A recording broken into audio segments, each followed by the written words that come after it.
이제 건축법의 네 번째 테마는 이제 건축법의 개별 규제로서 우리 앞에서 건축 허가나 건축 신고 같은 것들을 받고 건물을 건축해야 되는데 그 허가나 신고를 받을 때 건축물의 대지 앞에 있는 도로, 대지와 도로와의 경계선, 건축선 이런 거에 대한 기준이 있습니다. 그래서 이런 기준 같은 것들이 다 모두 맞아야지만 건축 허가라든가 건축 신고가 나올 수 있습니다. 이제 그런 개별적인 어떤 강론으로 들어가는 겁니다.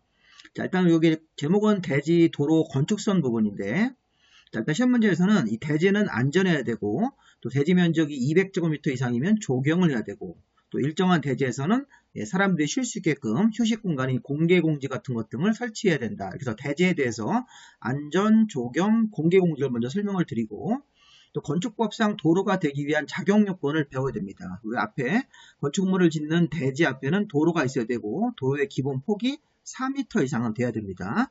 보행과 자동차 통행이 가능하고 너비가 4m 이상 이런 도로의 조건을 배울 거고 또 도로를 지정, 폐지, 변경을 할 수 있습니다. 건축 허가를 내주는 과정에서 어떤 특정한 개인 토지를 그 건축법상 도로로 지정을 하거나 폐지, 변경할 수 있는데 원칙적으로 이해관계인 동의를 받아서 도로를 지정, 폐지, 변경할 수 있습니다.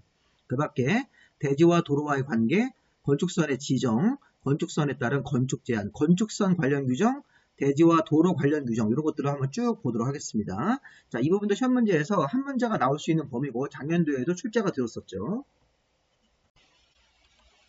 자, 우선 이제 대지의 안전조항, 대지의 조경 설치하는 규정, 대지에서 공개공지 설치하는 규정을 먼저 보도록 하겠습니다. 자, 일단 건축물을 짓는 토지가 대지입니다. 지목이 되라는 게 아닙니다. 자, 건축법상 건축물이 세워지는데 제공되는 토지가 대지인데 이 대지는 기본적으로 안전해야 됩니다. 안전. 그 대지는 안전해야 되는 대표적인 규정 중에 뭐냐면 대지가 인접하는 도로면보다 낮아서는 안 된다. 이렇게 되어 있습니다.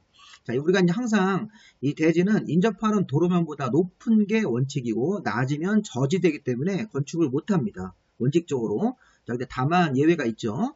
자, 대지의 배수에 지장이 없거나 방습이 필요 없는 그런 건물 같은 거를 지을 때는 도로면보다 낮아도 이 대지가 건물을 건축할 수가 있습니다.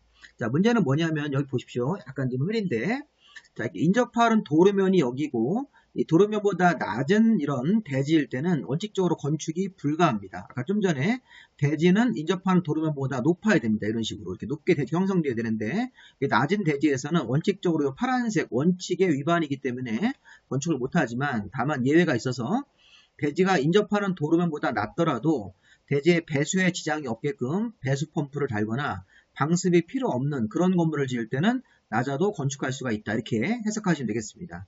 보시면 낮더라도 인접하는 도로면보다 낮은 대지라고 하더라도 자, 배수에 지장이 없는 경우 이렇게 여기 배수 펌프 같은 걸 달아서 이게 배수 펌프입니다.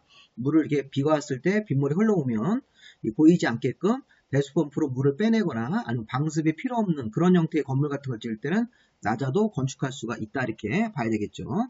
대지 안전조항이 있고 그 다음에 대지는 성토나 지반 계량, 배수시설을 설치해야 됩니다. 자, 습한 토지나 쓰레기 매립 토지에다가 대지를 조성할 때는 성토나 지반 계량을 해서 토목공사를 해야 되는 것이죠.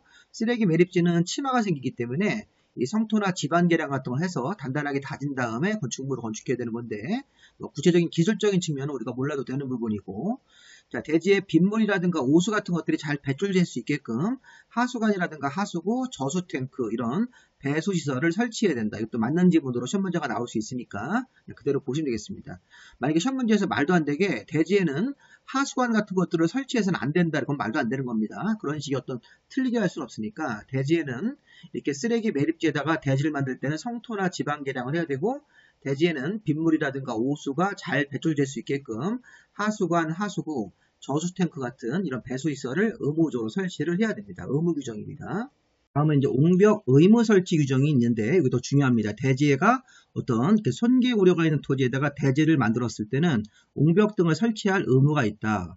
그래서 이 성토나 절토하는 부분의 경사도가 특히 뭐 절토하는 부분의 경사도가 1대 1.5 이상이면 그리고 높이가 1m 이상인 부분은 옹벽을 의무적으로 설치를 해야 되는데 이 그림을 먼저 보시면 자, 원래가 이제 이런 식의 경사면이 있었습니다. 원래 이런 식의 어떤 언덕이라든가 산이 있었는데 여기를 이제 이런 식으로 절토를 해가지고 여기다 평평하게 땅을 만들어서 이제 건물을 짓는 겁니다. 그리고 뒤에 이제 노란색 부분이 이게 경사면 흙 상태를 그대로 두면 자, 이 절토면이 흙이 무너질 수 있으니까 우리가 이제 옹벽 같은 것들을 기본적으로 설치해서 어떤 뭐 콘크리트 옹벽이라든가 아니면 뭐 돌로 된 옹벽이라든가 옹벽을 관련 기준에 맞게 설치해야 됩니다.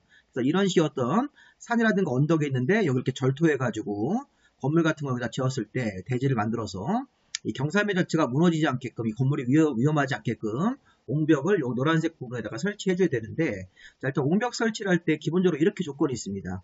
경사도가 1대 1.5 이상이면서 높이가 1m 이상이면 옹벽을 의무 설치해야 되고, 자, 옹벽 높이가 2m 이상이면 콘크리트 구조를 반드시 사용해야 되고, 옹벽의 외벽면에는 지지나 배수를 위한 시설 외에 구조물이 바깥으로 돌출돼서는 안 됩니다. 이게 시험 문제 나왔던 거고요. 그 다음에 옹벽은 3제곱미터마다 하나 이상 배수 구멍을 설치해서 물이 나갈 수 있게끔 해줘야 되는데, 자, 일단 이거부터 봐야 되겠죠. 자, 절토하는 부분의 경사도가 1대 1.5 이상이면서 높이가 1m 이상인 그런 경사면이 나오면 옹벽을 설치해야 됩니다. 자, 예를 들어서 이 그림을 보시면, 자, 이렇게 이제 경사면이 생기는데, 이렇게 이제 절토면이 생겼는데, 자, 일단 높이가 1대 1.5, 요 밑에 밑변의 길이가 1.5, 여기 보시면 길이가 이렇게 1대 1.5라는 걸 기준을 잡아서 1대 1.5 이상이라는 게 이 오른쪽으로 갈수록 다 이상이 돼서 이 경사면이 경사도가 이제 가팔라지는 것입니다. 자, 좀 높이하고 밑변의 길이가 이렇게 딱 나왔을 때 높이가 1이고 밑변의 길이가 뭐 1대 1.5 이런 식으로 하면 좀 완만한 경사가 생기고, 1대 1.3 그러면 좀 더 좀 이거보다 왼쪽보다는 좀 가파라지죠. 1대 1이면 굉장히 가파라진 경사가 나옵니다. 그럼 이제 이렇게 오른쪽으로 갈수록 경사도가 높이와 밑변의 비가 1대 1.5 이상으로 이렇게 가파라지면서 이 높이가 1m 이상, 경사면 높이가 1m 이상이면 여기다 옹벽을 설치해야 되고, 옹벽 높이가 2m 이상일 때는 그때부터는 콘크리트, 옹벽의 재료를 콘크리트 구조를 반드시 사용을 해야 됩니다.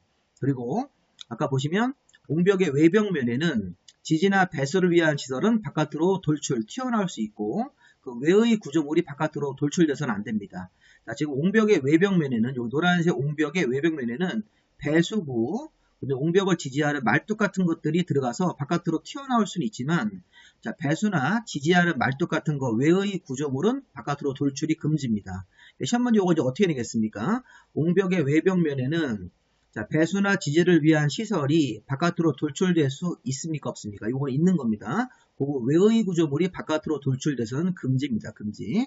그래서 옹벽의 외벽면에는 배수나 지지를 위한 시설은 돌출될 수가 있고, 배수나 지지를 위한 시설 외의 구조물은 바깥으로 튀어나와서는 안 된다는 것입니다.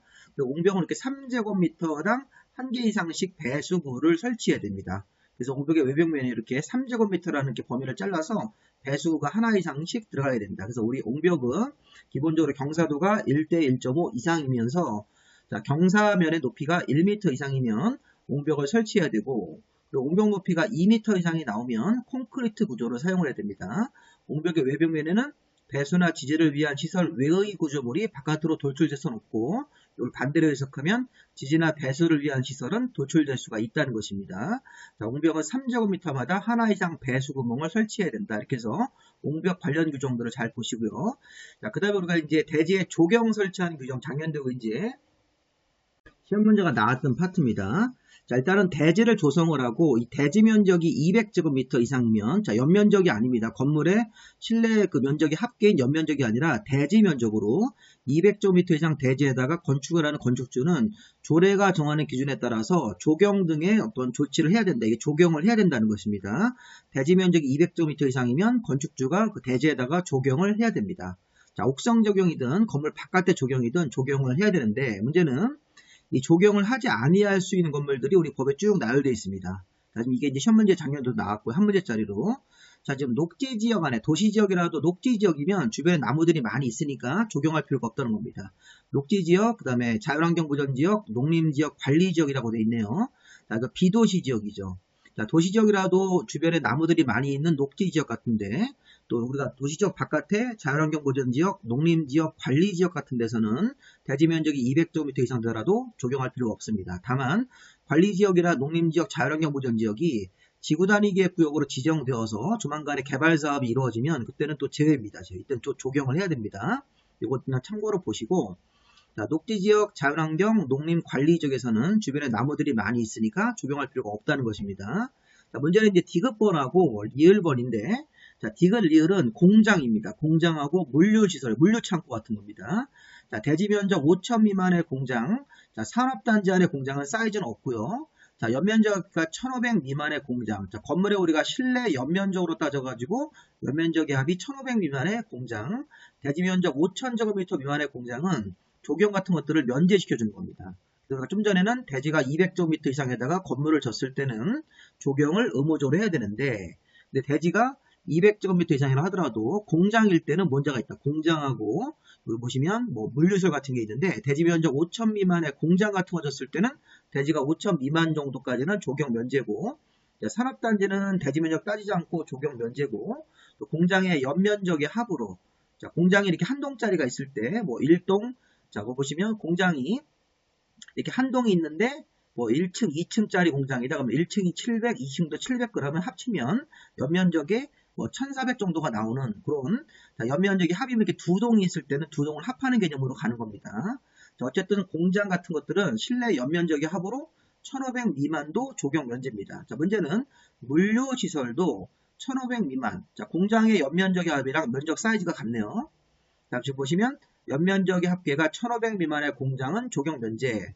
물류시설도 연면적 합계가 1500 미만인 물류시설이면, 물류창고면 조경 면제인데, 문제는 이 물류시설이 1500 미만이라고 하더라도 주거지역이나 상업지역일 때는 또 예외입니다. 이게 주거지역에서 물류시설을 1500 미만으로 짓거나 상업지역에서 물류시설을 1500 미만으로 지을 때 이건 조경을 또 해야 됩니다.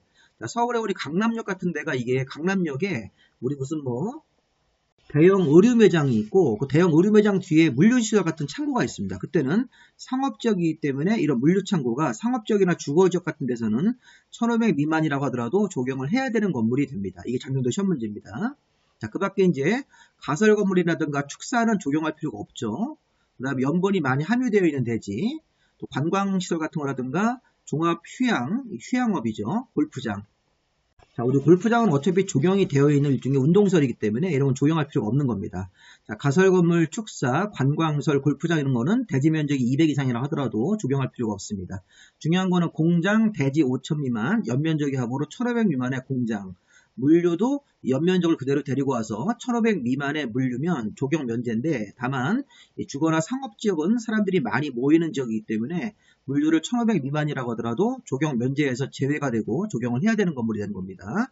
자, 조경을 하지 아니할 수 있는 건물들을 쭉 나열을 하고 이 중에서 조경을 해야 되는 건물을 찾아라, 이런 식으로 해가지고 문제를 많이 출제합니다.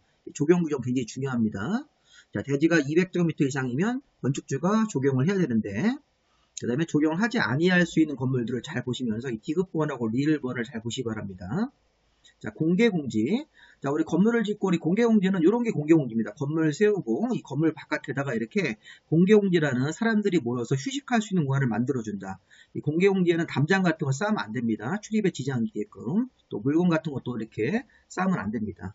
자, 우리 공개공지라는 거는 보시면 중요한 게 뭐냐면 공개공지를 대지에다 설치를 하는 규정인데, 자, 공개공지는 어떤 특정한 장소에서 특정한 건물들만 공개공지를 하게 되어 있습니다. 이게 정확하게는 공개공지는 요게 일준위, 상준위 같은 용도지역하고 그 밖에 시장운수구청장이 별도로 이렇게 지정 공고하는 지역인데, 자, 일준위, 상준위가 뭔가요? 일반 주거지역, 준주거지역, 그 다음에 모든 상업지역하고 중공업지역입니다. 자, 우리 국토계획법으로 가서 용도지역 이름이 있었죠. 우리 주거지역이 전용주거, 일반주거, 준주거가 있었는데 전용주거는 빼고 일반주거지역 1, 2, 3종, 그 다음에 준주거지역하고 상업지역, 우리 중일, 유, 근 다 들어갑니다. 자, 공업지역은 준공업지역만 선택하십시오.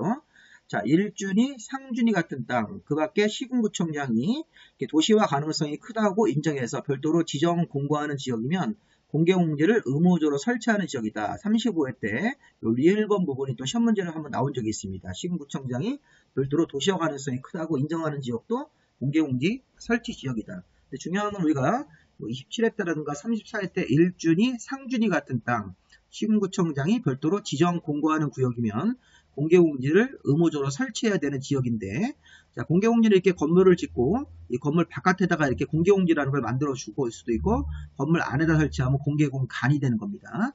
자, 공개공지는 건물 바깥에 있는 거, 공개공간은 건물 안에 있는 것들, 이렇게 잠실역에 내리면 이제 건물 같은 데로 들어가면서 이렇게 공개공간 같은 게 이렇게 원형으로 이렇게 조성이 돼가지고 사람들이 앉아서 뭐 친구를 기다리거나 하는 그런 공간도 있습니다. 그게 공개공간입니다.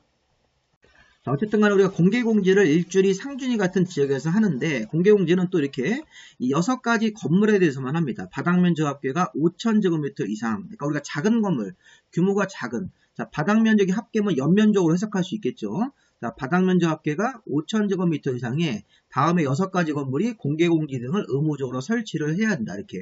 공개공지는 뭐 POT 구조로도 가능하다. 이렇게 돼 있고요. 자, 이게 보시면 문종판, 운, 어, 숲 이렇게 암기를 해보시겠습니다. 자, 문화 및 집회해설, 우리 공연장 같은 거, 종교시설 같은 교회나 성당, 사찰, 자, 판매해설인데 우리 백화점이라든가 대형 점포 같은 이마트 같은 거, 자, 운수시설, 여객용 이런 거, 터미널, 공항, 항만 같은 것들이겠죠.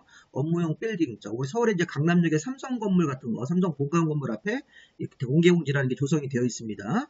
숙박소 같은 거, 호텔 생각하시면 되겠습니다. 5,000제곱미터 이상의 숙박이면 모텔이 아니라 호텔급으로 보시겠습니다.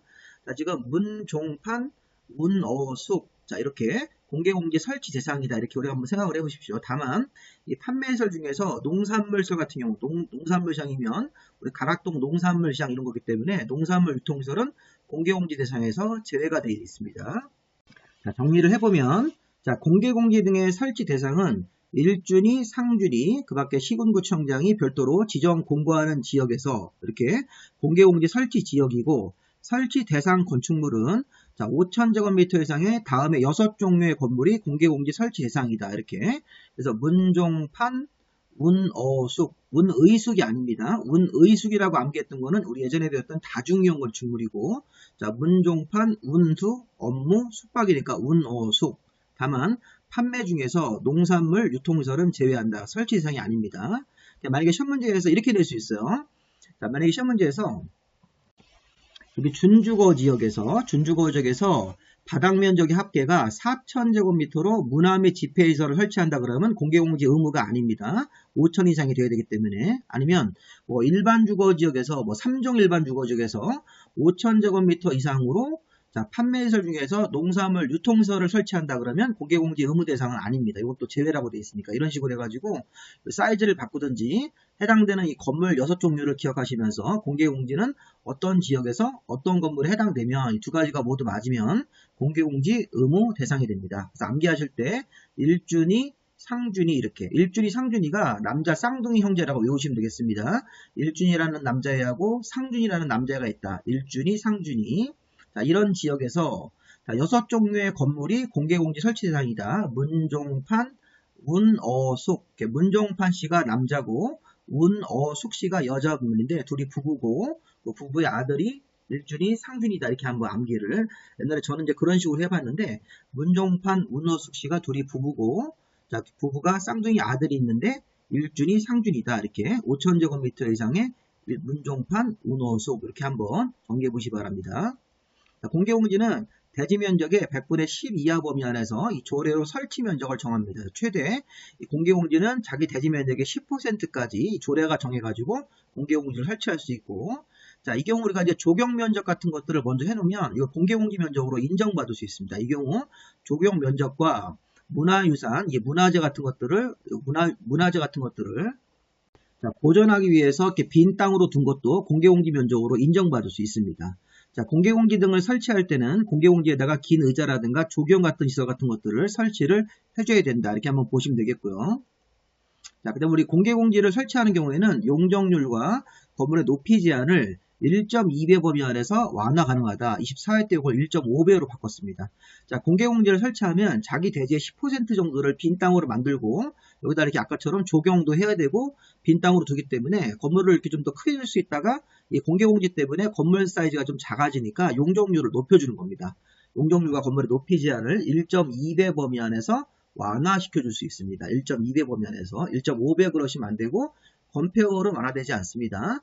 공개공지 등을 설치했을 때는 자기 대지 면적의 일정 부분을 어떤 여러 사람들을 위해서 사용되게 공개공지를 만들었기 때문에 용적률과 건물의 높이 제한을 1.2배 범위 안에서 완화가 가능합니다. 1.5배가 아닙니다.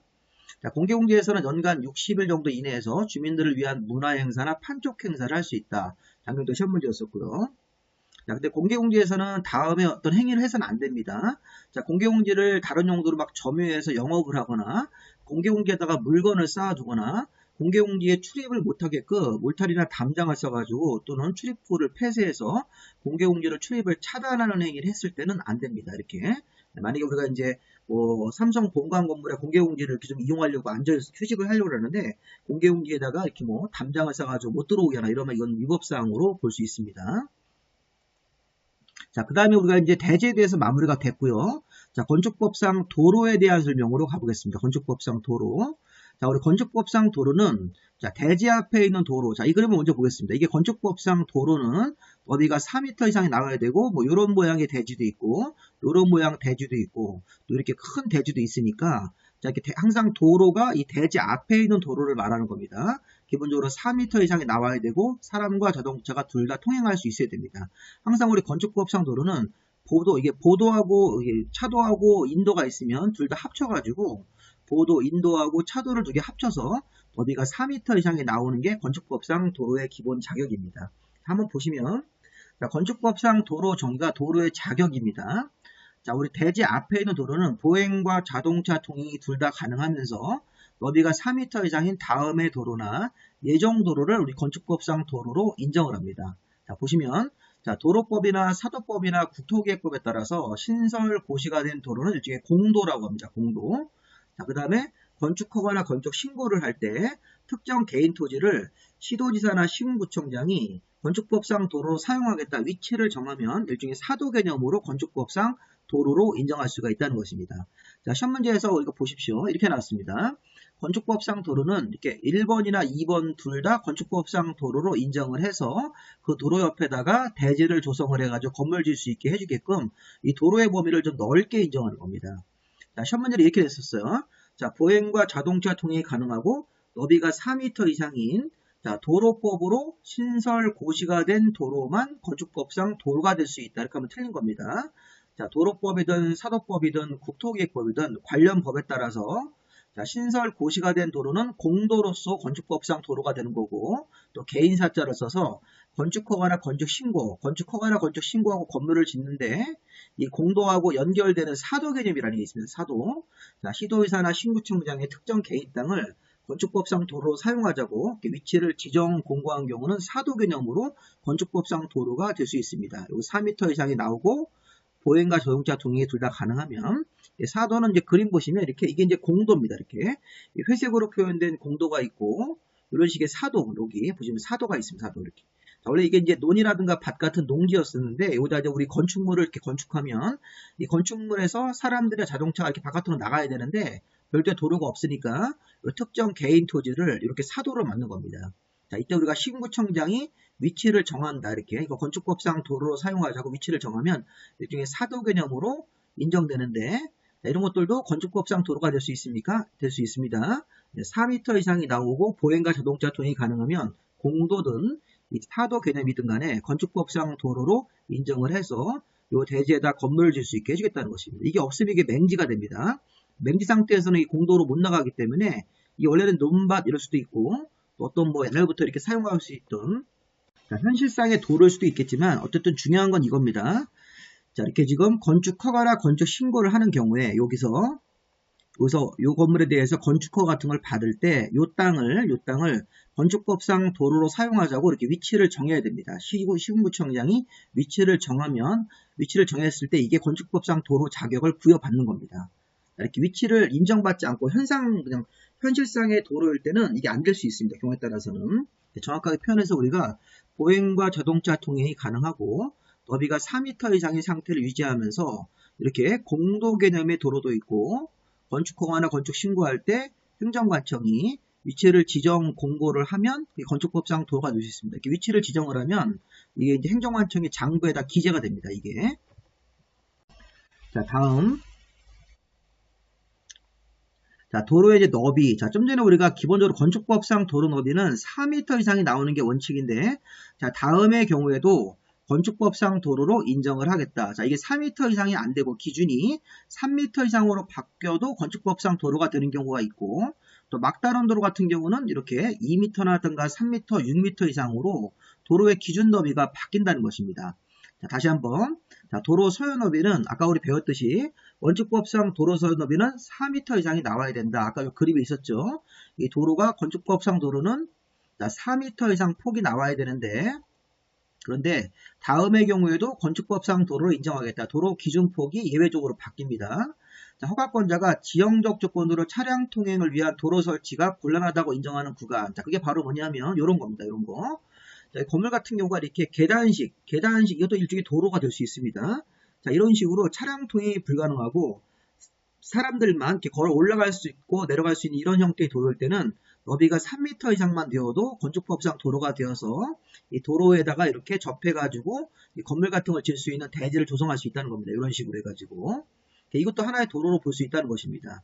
자, 보시면 지형적 조건으로 차량 통행을 위한 도로 설치가 곤란한 게 이렇게 계단식 형태. 우리 서울에 이제 우리 뭐 종로라든가 서울의 이제 강북 쪽에서는 이런 식의 도로가 많이 있습니다. 산동네 같은데. 자, 이런 경우는 이렇게 평평한 도로가 아니라 이렇게 계단식 형태의 이런 도로인 경우에도 너비가 3m 이상이 나오면 건축법상 도로 인정을 하고 이걸 도로를 대지 경계선으로 해가지고선 이런 쪽으로 건물 같은 걸 지을 수 있게끔 해주겠다는 것입니다. 자, 막다른 도로는 막다른 도로가 이렇게 막혀 있는 도로죠. 소위 말하는 이게 골목길입니다. 자, 막다른 도로는 출발점을 잴 수 있죠.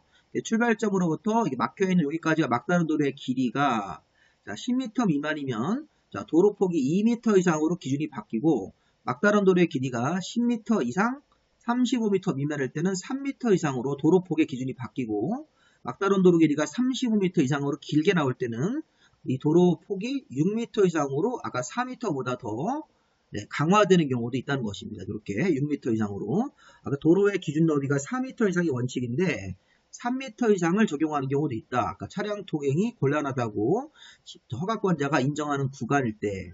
그리고 막다른 도로는 이 도로의 길이에 따라 도로 길이가 10m 미만일 때는 도로폭이 2m 이상만 갖추면 정상적인 이게 도로로 보고 요 경계선으로 해가지고 대지를 조성하고 건물을 지을 수 있다는 겁니다. 여기다가 이렇게 막다른 도로 길이가 10m 이상 35m 미만일 때는 3m 이상으로 도로폭이 나와야 되고 막다른 도로 길이가 자, 여기 35m 이상으로 아주 긴 경우에는 이 도로폭이 6m 이상 확보하고 이 건물을 지어야 된다는 것입니다. 이런 식으로 해가지고 뭐 비도시역일 때는 또 4m 이상으로 바뀌는데 참고로 보시고요. 자, 도로의 지정 폐지 변경 규정으로 넘어가겠습니다. 자, 좀 전에 우리가 이제 도로의 인정, 건축법상 도로가 되기 위한 자격 요건을 쭉 보셨습니다.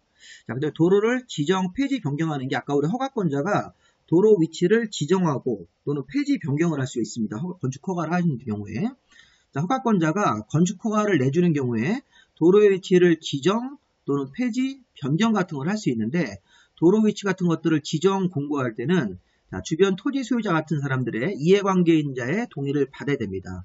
도로 위치를 정할 때 그 도로 위치를 정하는 땅의 소유자라든가 그 주변에 있는 이해관계인 동의를 받아서 도로 위치를 정해야 된다. 다만 그래서 포인트는 도로 위치를 정할 때 이해관계인 동의를 얻지 않고도 자, 건축위원회 심의만 거쳐서 도로를 정할 수 있는 예외 규정이 2개가 있다는 겁니다. 다시 한번 자, 우리 건축법상 도로 위치를 정하는 경우가 언제입니까? 아까 우리 건축 허가할 때 아까 도로 기본 자격 요건을 따질 때 아까 우리 건축법상 도로 정의할 때 건축 허가나 건축 신고할 때 이런 시군구청장이 도로 위치를 지정할 수 있어요. 지정. 요거랑 관련된 조항입니다.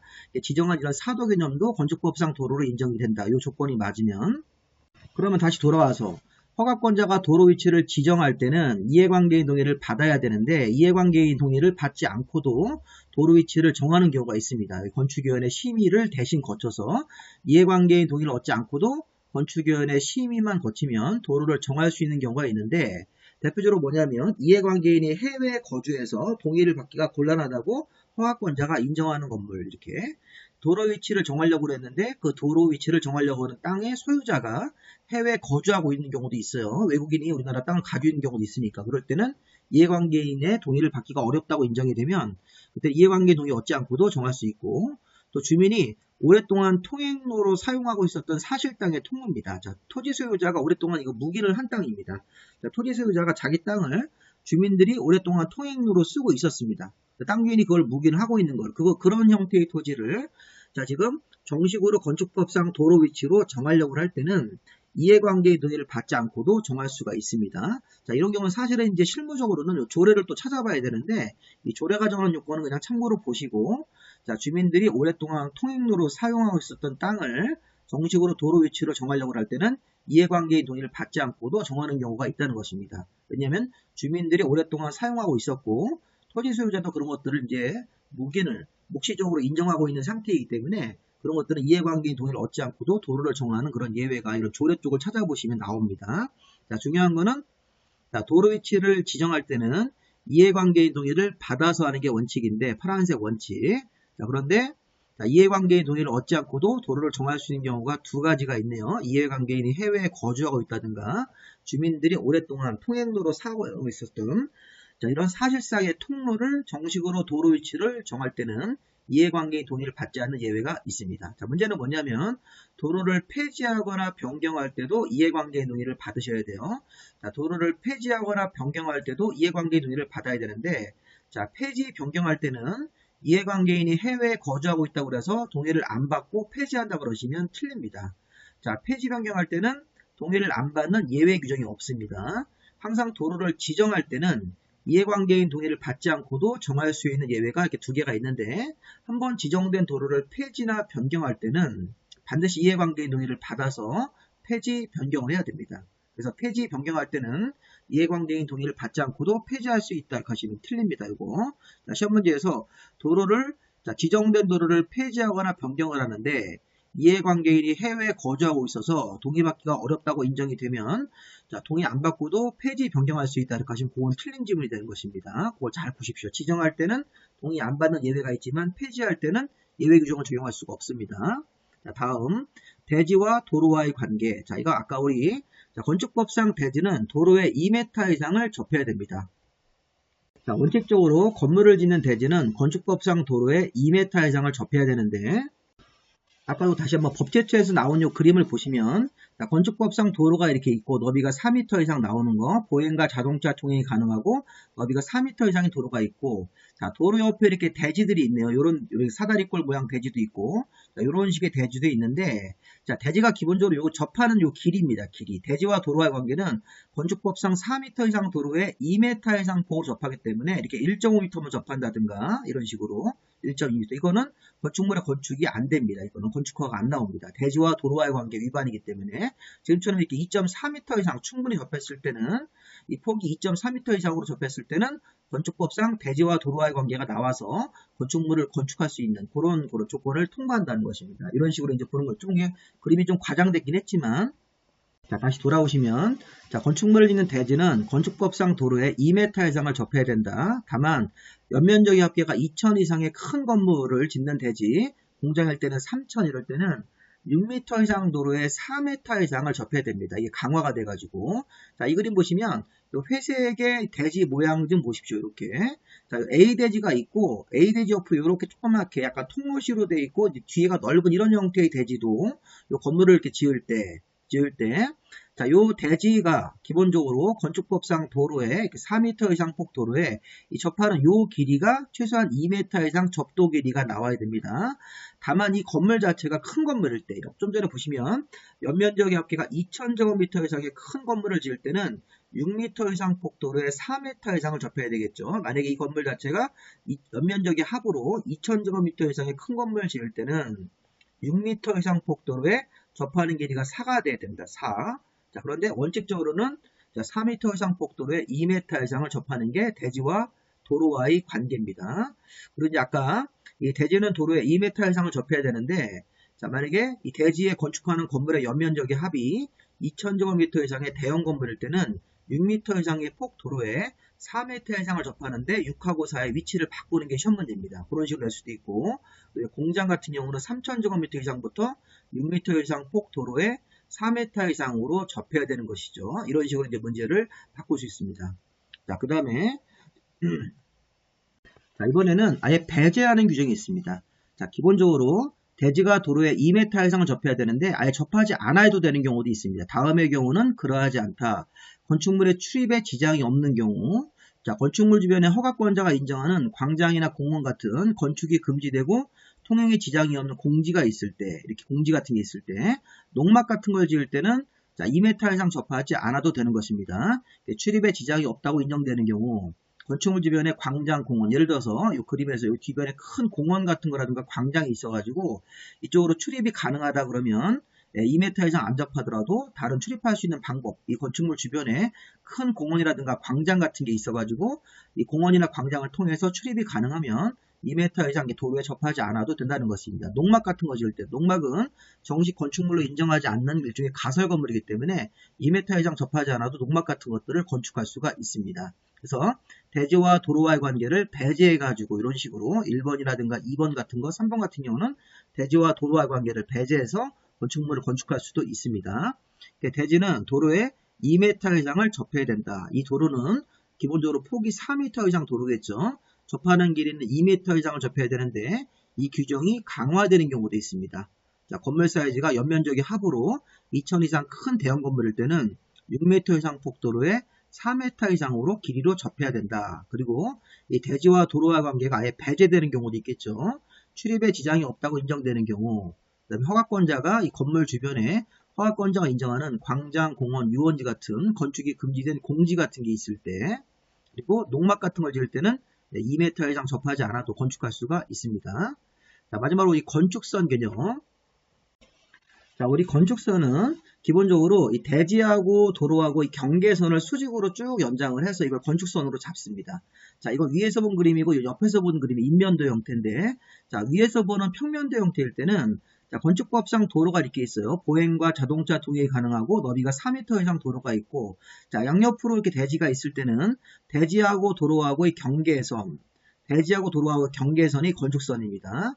자, 이걸 이제 우리 옆에서 보면 이제 이 대지가 있고 이제 건물이 세워지는 건데, 이 하얀색 대지 부분하고 노란색 도로 부분의 경계선이 건축선이라서 이 건축선이 이렇게 지상하고 지하로 쭉 연결을 해가지고 가상의 선을 긋고 이 건물이 건축선을 넘어가시면 안 되는 겁니다. 그래서 건축선은 대지하고 도로하고 경계선을 건축선으로 하면서 이게 건축 한계선, 건물을 지을 때 넘어가면 안 되는 선이 되는 것입니다. 원칙적으로는 대지와 도로와의 경계선이 건축선인데 이 건축선이 소요너비 미달인 도로일 때는 건축선이 이게 후퇴를 하는 겁니다. 자, 예를 들어서 이 도로가 4m 이상이 나와서 뭐 6m, 7m 이렇게 나오면 폭이, 그럼 대지하고 도로하고 경계선인데 이 도로가 뭐 3m밖에 안 된다든가 도로가 2m밖에 안 되면 4m를 확보하기 위해서 건축선이 이렇게 후퇴가 됩니다. 후퇴. 자, 지금 보시면 양방향 대지일 때는 도로 중심선에서 소요너비의 2분의 1을 후퇴하고 일방향 대지일 때는 뭐 경사지나 하천, 철도가 있는 쪽으로부터 소요너비가 4m가 소요너비입니다. 4m를 후퇴하는데 글씨로 보는 것보다는 그림으로 먼저 보는 게 좋겠습니다.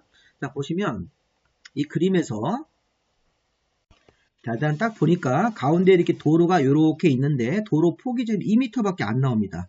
자, 일반적으로 4m 이상 폭이 나오고 보행과 자동차 통행이 가능해야 되는데 자, 도로 폭이 2m밖에 안 되는 그런 도로입니다. 근데 문제는 양쪽 방향에 대지가 있어요. 양쪽 방향 대지. 오른쪽도 이렇게 도로 옆에 대지가 있고, 자, 왼쪽 부분도 이 도로 경계선을 통해서 이렇게 대지가 있습니다. 이런 식으로 양쪽 방향 대지. 그러면 어떻게 되는 거냐면 가운데 중심선에서 자, 소요너비 4m의 절반인 2m씩을 양쪽으로 이렇게 벌려가지고 이렇게 이 분홍색 점선으로 건축선이 이렇게 후퇴가 되는 겁니다.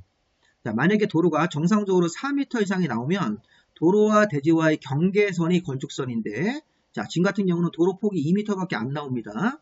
자, 2m밖에 안 되니까 소요너비 미달인 도로다. 그러면 양쪽 방향 대지일 때는 양쪽으로 후퇴할 거기 때문에 출발점을 도로 중심선을 찾아서 소요너비의 2분의 1 가고 소요너비 2분의 1 가면 소요너비가 4m니까 4m의 절반인 2m 오른쪽으로 가고 왼쪽도 중심선으로부터 2m를 가서 점선부터 점선까지 4m를 만들어 놓고 요 경계선을 이렇게 딱 근 다음에 이쪽으로만 건물을 지라는 겁니다. 그래서 보시면 원래 경계선으로부터는 1m를 후퇴하는 것이죠. 자, 이걸 다시 한번 보세요. 자, 양쪽 방향 대지일 때는 도로 중심선에서 소요너비 4m의 절반을 후퇴한다. 양쪽으로 후퇴한 선을 건축선으로 잡는 겁니다. 그래서 아까 그림 보시면 자, 이게 2m밖에 안 되고 소요너비 미달이고 양쪽 방향 대지가 있을 때는 가운데 중심선에서 소요너비 2분의 1을 오른쪽으로 가시고 소요너비 2분의 1을 왼쪽으로 이렇게 가셔서 이 점선과 점선을 연결해 가지고 우리가 건축선이라는 걸 이렇게 잡고 4m를 확보한 다음에 이 건축선 이 오른쪽으로 건물을 짓는 겁니다. 위에서 봤을 때 실제 우리가 원래 경계선으로부터는 1m가 후퇴가 되는 것이죠. 이게 이제 2m니까 이건 1m 후퇴하는 거라고 볼 수 있습니다. 자, 소요너비의 2분의 1을 가면 또 여기 분홍색 여기 선이 화살표가 2m 간 거고 여기 지금 2m 도로의 중심선이기 때문에 요거 1m고 요거 1m 이렇게 나와서 실제 여기 색깔 들어간 부분이 1m를 후퇴한 것이죠. 자, 일방대지일 때는 무슨 말입니까? 한쪽으로만 대지가 있고 도로가 2m 소요너비 미달인 도로인데 자, 도로 왼쪽으로는 경사지 같은 낭떠러지가 있거나 철도가 지나간다든가 하천 같은 게 있어서 일방대지일 때 이게 일방대지가 도로 한쪽 면으로만 대지가 있고 이 도로 반대편에는 경사지나 하천, 철도 같은 게 있어서 한쪽으로만 있는 대지에서 후퇴할 때는 경사지나 철도, 하천이 있는 쪽 경계선으로부터 소요너비만큼 한쪽으로 4m를 쭉 후퇴합니다. 그래서 원래 경계선으로부터는 2m가 후퇴가 되는 것입니다. 2m 이렇게 해서.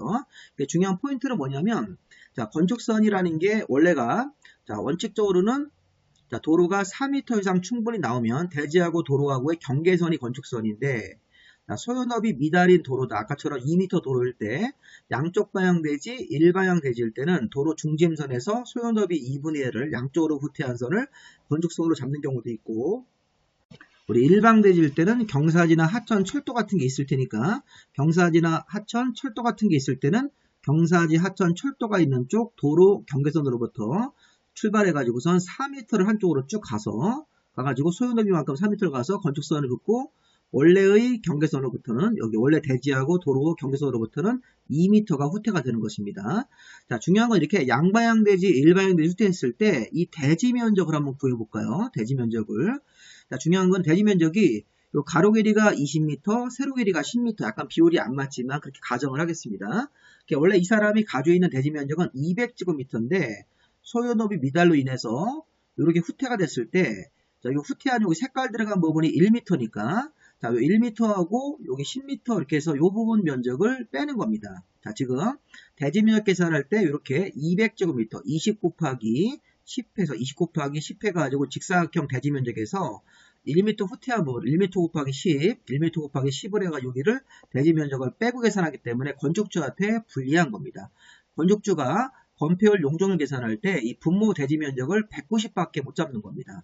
자, 이게 일방대지일 때는 더 안 좋습니다. 일방대지일 때는 소요너비 미달로 인해서 건축선을 이렇게 4m를 후퇴했으면 소요너비 4m 후퇴했을 때는 원래 경계선으로부터 2m 후퇴했기 때문에 자, 이 사람이 여기 200제곱미터죠. 요거 20 곱하기 19 해가지고서 10해서 200제곱미터에서 2m 곱하기 10을 해가지고 여기가 20제곱미터가 빠지기 때문에 대지 면적이 180으로 나오는 겁니다.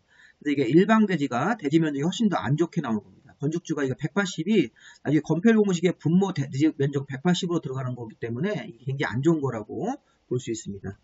자, 그래서 결론적으로 소요너비가 미달되면 양방 대지에서는 이런 식으로 후퇴하고 색깔 들어간 부분은 대지 면적 계산할 때 제외되고 일방 대지일 때도 경사지나 철도 하천 있는 쪽으로부터 소요너비만큼 후퇴해서 여기 이 색깔 들어간 부분은 대지 면적 계산할 때 포함시키지 않고 제외를 해준다는 사실을 잘 기억해 보시고요. 자, 하나가 더 있는데 이번에는 지정 건축선입니다. 자, 소요너비 미달이 아니더라도 건축선을 후퇴하는 경우가 있습니다. 자, 좀 전에 우리 앞에서 봤던 거, 자, 소요너비 미달인 도로라는 걸 찾아서 소요너비가 이게 올해가 4m가 나와야 되는데 2m밖에 안 되니까 양쪽 방향 대지 후퇴 이렇게 중심선으로부터 양쪽 방향 후퇴도 있었고 일방 대지일 때는 한쪽으로 이렇게 4m를 확보하기 위한 이런 건축선의 후퇴도 있었는데 문제는 자, 지금 지정 건축선은 건물의 위치나 환경 정비를 위해서 건축선을 후퇴할 수 있고 이때는 대지 면적 계산할 때 후퇴한 부분까지 다 포함이 되는 겁니다. 자, 무슨 말인가 보세요. 자, 지금 도로가 8m이기 때문에 충분히 너비를 갖췄습니다. 갖췄는데도 자, 이렇게 되어 있습니다. 건축물의 위치나 환경을 정비하기 위해서 이 도로로부터 일정 거리를 뛴 다음에 건물을 짓게끔 하려고 건물의 위치나 환경 같은 걸 별도로 정비하기 위해서 도시지역에서 4m 이내로 건축선을 따로 정할 수 있다. 자, 아까랑 어떤 차이가 있습니까? 지금은 소요너비가 4m 이상 8m가 나오더라도 건물의 위치를 도로로부터 뒤로 이렇게 좀 물러나게 하기 위해서 건물의 위치 같은 것들을 정비하기 위해서 도시지역이라면 자, 4m까지 후퇴시킬 수 있고 건축선을 따로 이렇게 긋을 수 있다는 것입니다. 자, 이거는 소요너비 미달로 후퇴하는 게 아니라 아까 소요너비 미달은 4m가 안 되는 도로이기 때문에 앞으로 4m 확장 공사를 하기 위해서 건축선을 이렇게 후퇴시키는 건데 자, 이거는 이제 8m가 충분히 나왔지만 이 도로 쪽에 건물이 가까이 붙으면 안 좋아서 이 도로 쪽에서 멀리 건물을 떨어뜨리려고 건물의 위치를 조정하기 위해서 건축선을 이렇게 4m까지 또 후퇴시킬 수 있습니다. 이걸 지정 건축선이라고 합니다. 건물의 위치나 환경을 위해서 소요너비 미달이 아니더라도 건축선을 따로 정할 수 있다.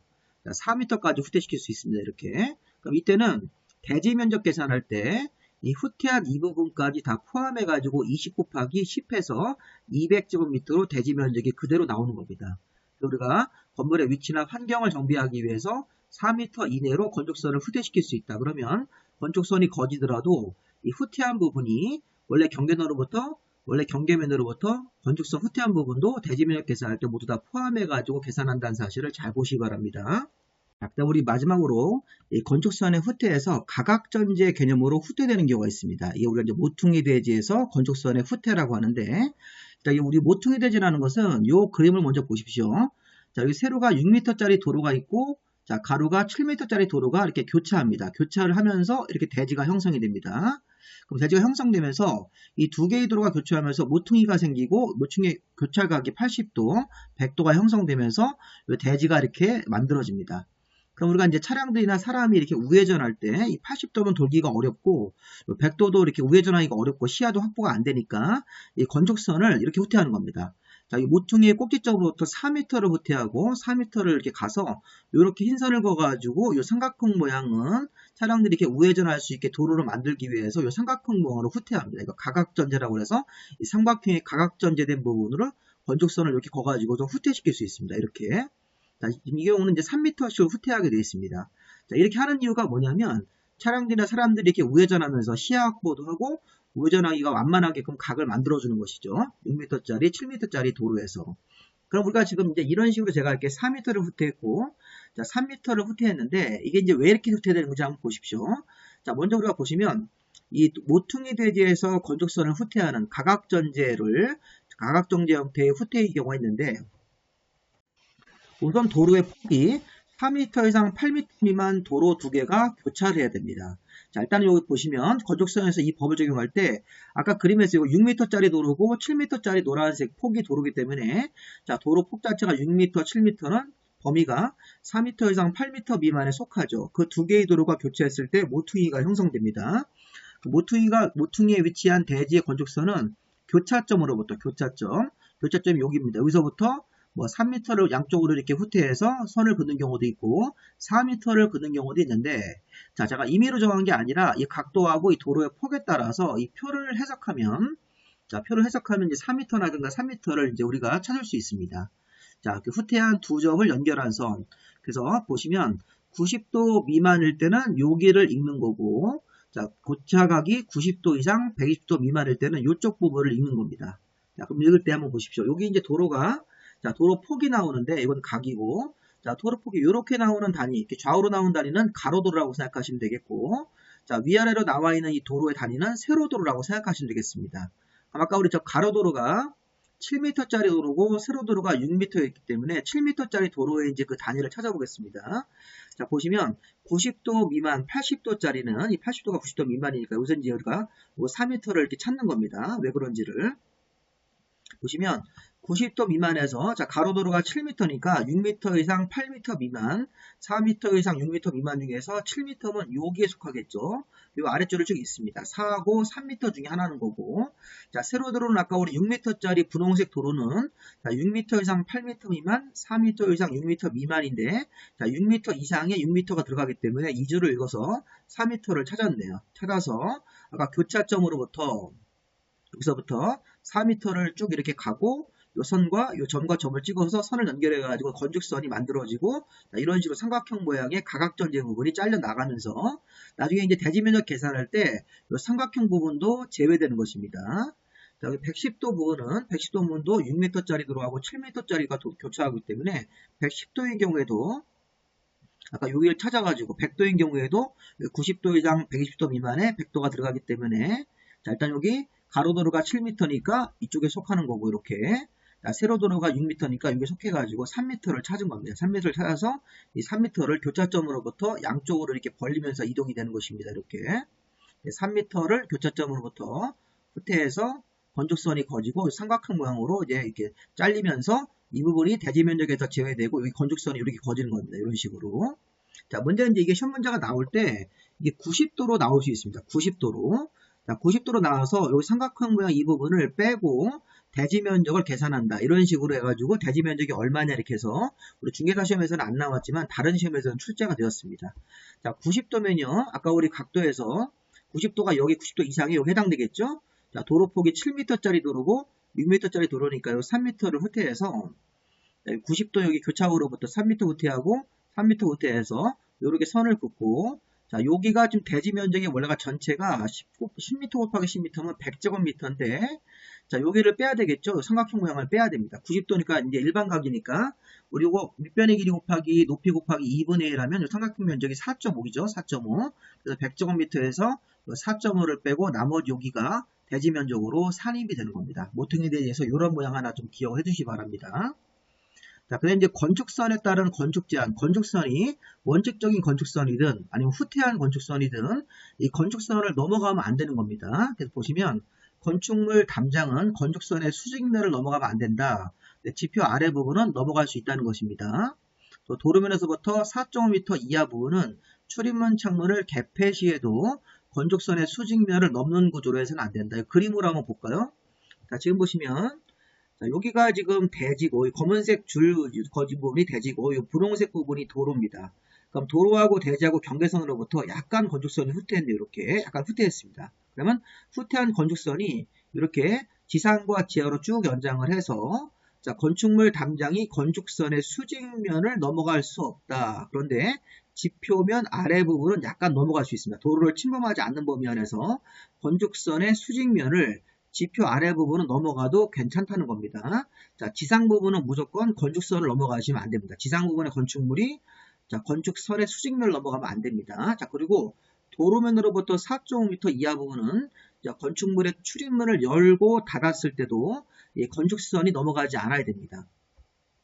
좀 전에 자, 도로면에서부터 4.5m 이하 부분은 출입문 창문을 열고 닫았을 때 건축선의 수직면을 넘어서는 안 된다. 요거까지 해석해 보면 아까 건축물이 자, 지상 부분은 건축선의 수직면을 넘어가면 안 되고 자, 도로면에서부터 4.5m까지 요 부분은 출입문을 열고 닫았을 때 건축선의 수직면을 넘지 않게끔 이렇게 해야 되는 겁니다. 근데 그 4.5m를 넘는 부분은 출입문을 바깥으로 넣었을 때 이렇게 넘어가도 괜찮다는 얘기입니다. 아까 좀 전에 도로면으로부터 4.5m 이하까지는 이 건축물의 출입문을 바깥으로 밀어서 열었을 때 건축선이 닿지 않아야 됩니다. 그러니까 좀 전에 보시면 4.5m 이하 부분은 출입문 창문을 개폐 시 열고 닫았을 때 건축선의 수직면을 넘지 않아야 되는 것이고 4.5m를 초과하는 부분은 출입문을 바깥으로 밀어서 열었을 때 건축선이 닿아도 여기 4.5m를 초과하는 부분은 출입문이 바깥으로 열었을 때 건축선이 닿아도 괜찮다는 뜻으로 해석하시면 되겠습니다. 자, 어쨌든 지금 보시면 자, 건축물 담장은 건축선의 수직면을 넘어서는 안 된다. 지표 아래 부분은 그러하지 않다. 그림으로 가져서 자, 건축선의 수직면을 넘어가면 안 된다. 건축물 자체가. 지표 아래 부분은 넘어갈 수 있다는 것입니다. 지표면으로부터 4.5m 이하 부분은 출입문 창문을 열고 닫았을 때도 건축선의 수직면을 넘어가지 않아야 된다. 그런데 4.5m를 초과하는 부분은 출입문을 열었을 때 건축선의 수직면을 넘어도 괜찮다. 이렇게 해석을 할 수 있겠습니다. 자, 지금까지 이렇게 좀 길었지만 대지, 그 다음에 도로의 지정 폐지, 그 다음에 대지와 도로와의 관계, 건축선 규정을 쭉 봤으니까 자, 이 부분도 시험 문제가 한 문제가 자주 나오는 부분이기 때문에 잘 확인하시기 바랍니다. 자, 여기까지 마무리하시고 다음 강의는 건축물의 구조, 재료, 설립 이후로 인사드리겠습니다. 건축법이 이제 조금 더 마무리 돼갑니다. 자, 여기까지 마무리하겠습니다. 구독과 좋아요를 부탁드리겠습니다.